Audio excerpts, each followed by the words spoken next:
வணக்கம், welcome to M2D maths channel. இன்னைக்கு நாம பார்க்க போறது டிஎன்பிஎஸ்சி ப்ரீவியஸ் இயர் கொஸ்டின் பேப்பர்ஸ்ல இருந்து வந்த பர்சன்டேஜ் சம்ஸ் மட்டும் பார்க்க போறோம். இது வந்து 2012 டு 2025 வரைக்கும் வந்த எல்லா பர்சன்டேஜ் சம்ஸும் ஒவ்வொரு பார்ட்டா நாம பார்க்க போறோம். 36 வினாடி என்பது ஒரு மணியில் எத்தனை சதவீதம் ஆகும் கேட்டிருக்காங்களா? இப்போ இந்த ஒரு மணி நேரத்தை நாம வினாடியா மாத்தணும். நமக்கு ஒரு மணி நேரம் ஈக்குவல் டு எவ்வளோ நிமிஷம்? ஒரு மணி நேரம் ஈக்குவல் டு 60 நிமிடம். ஒரு நிமிடம் ஈக்குவல் டு எத்தனை வினாடி? 60 வினாடி. அப்போ நமக்கு இந்த ஒரு மணி நேரத்தை வினாடியா சேஞ்ச் பண்ணா என்ன கிடைக்கும்? ஒரு மணி நேரம் equal to 60 into 60 equal to 3600 வினாடி. அப்போ ஒரு மணி நேரம்னா எத்தனை வினாடிகள்? 3600 வினாடிகள். இந்த 3600 வினாடியில 36 வினாடி என்பது எத்தனை சதவீதம் தானே கேட்டிருக்காங்க. இப்போ 3600ல 36 எத்தனை சதவீதம்ன்றதுனால 100. இந்த 2 0 இந்த 2 0 கேன்சல் ஆயிடும். 36 கேன்சல் ஆயிட்டு 1% கிடைக்கும். அப்போ 36 வினாடி என்பது ஒரு மணி நேரத்தில் 1% ஆகும். Option B. ஒரு கிலோகிராமுக்கு 5 கிராம் எத்தனை சதவீதம் கேட்டிருக்காங்களா? இப்போ இங்க கிலோகிராம் கொடுத்துருக்காங்க. இதை வந்து நாம கிராமா சேஞ்ச் பண்ணோம். ஒரு கிலோகிராம் ஈக்குவல் டு நமக்கு என்ன? 1000 கிராம். இப்போ 1000 கிராம்ல இந்த 5 கிராம்ன்றது எத்தனை சதவீதம் தானே கேட்டிருக்காங்க. அப்போ 5 grams by 1000 கிராம் இன்டூ 100. இந்த 2 0 கேன்சல் ஆயிடும். இப்போ 10 இதை கேன்சல் பண்ணா 5 கேன்சல் பண்ணா 0.5%. அப்போ ஒரு கிலோகிராமுக்கு 5 கிராம் என்பது 0.5%. Option C. பின்வருவனவற்றுள் எது சரியான ஏறு வரிசையில் அமைந்துள்ளதுன்னு கேட்டிருக்காங்க. இதுல வந்து இந்த 4 ஆப்ஷன்ல எது கரெக்டான ஏறு வரிசையில் அமைந்துள்ளதுன்னு கேட்டிருக்காங்களா? இப்போ ஆப்ஷன் பி வச்சு நம்ம செக் பண்ணி பார்க்கலாம். ஆப்ஷன் பி எடுத்துப்போம். இப்போ 15 20%. இது 15 20%னா எப்படி எழுதுவோம்? 15 20% ஈக்குவல் டு 15 இன்டூ 20%, 20/100.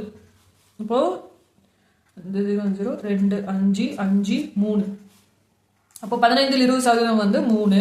நெக்ஸ்ட் வந்து 8 25%. 8 25%. அப்போ 8 இன்டூ 25/100. 25 400 4 2 8. நெக்ஸ்ட் வந்து 9 30%. 9 இன்டூ 30/100. இந்த 0 கேன்சல் ஆயிடும். இப்போ இது 10 இதை கேன்சல் பண்ணா 0.3. 0.3 இன்டூ 9 நமக்கு வந்து 2.7. நெக்ஸ்ட் 6 40%. 6 40%. 6 இன்டூ 40/100.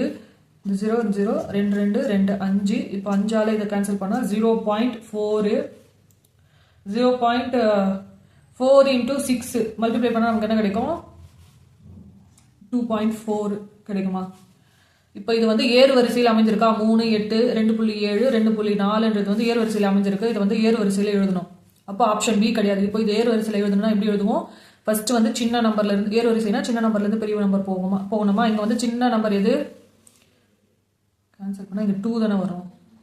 இதுல சின்ன நம்பர் வந்து 2, அதுக்கு அடுத்த பெரிய நம்பர் வந்து 2.4. அதுக்கு அடுத்து பெரியது 2.7. அதுக்கு அடுத்து பெரியது வந்து 3. இப்போ 2ன்றது வந்து எதோட வேல்யூ? 8 25%. 2.4ன்றது எதோட வேல்யூ? 6 40%. 2.7ன்றது எதோட வேல்யூ? 9 30%. 3ன்றது வந்து 15 20%. இப்போ இது எந்த ஆப்ஷன்ல இருக்குன்னு பாருங்க. இது வந்து ஆப்ஷன் ஏல இருக்கு. அப்போ கரெக்டான ஏறு வரிசையில் அமைந்துள்ளது வந்து ஆப்ஷன் ஏ. ABC என்ற வேட்பாளர்கள் பள்ளி தேர்தலில் பெற்ற வாக்குகள் முறையே 153 245 மற்றும் 102 எனில் வெற்றி பெற்ற வேட்பாளரின் வாக்கு சதவீதத்தை கேட்டிருக்காங்க. இங்க வந்து வெற்றி பெற்ற வேட்பாளரோட வாக்கு சதவீதம் தானே கேட்டிருக்காங்க. இப்போ மொத்த வாக்குகள் எத்தனைனா இது மொத்தமா ஆட் பண்ணணுமா? இது மொத்தம் ஆட் பண்ணா நமக்கு என்ன கிடைக்கும்? 153 பிளஸ் 245 பிளஸ் 102. இதெல்லாம் நமக்கு ஆட் பண்ணா 500 வாக்குகள். மொத்த வாக்குகள் வந்து 500. இதுல வந்து வெற்றி பெற்ற வேட்பாளரின் வாக்கு சதவீதம் தானே கேட்டிருக்காங்க. இப்போ இந்த 3 வாக்குகள்ல எது அதிகமா இருக்கு? 245. இது வந்து ஏவோட வாக்கு, இது பியோட வாக்கு, இது வந்து சியோட வாக்குகளா? இதுல வந்து 245 தான் அதிகமா இருக்கு. அப்போ பி தான் வெற்றியாளர். இப்போ இவருடைய சதவீதம் தானே கேட்டிருக்காங்க. 500 வாக்குகள்ல எவ்வளவு வாக்குகள் பெற்றிருக்காரு? பி 245 அதனுடைய சதவீதம்ன்றதுனால 100. இப்போ இந்த 2 0 கேன்சல் ஆகிடும். 5ஆல் இதை கேன்சல் பண்ணால் 5 4 20 மீதி 4 5 9 45. அப்போ 49%. அப்போ பி வேட்பாளர் இருக்கார்ல அவரோட வாக்கு சதவீதம் 49%. Option B.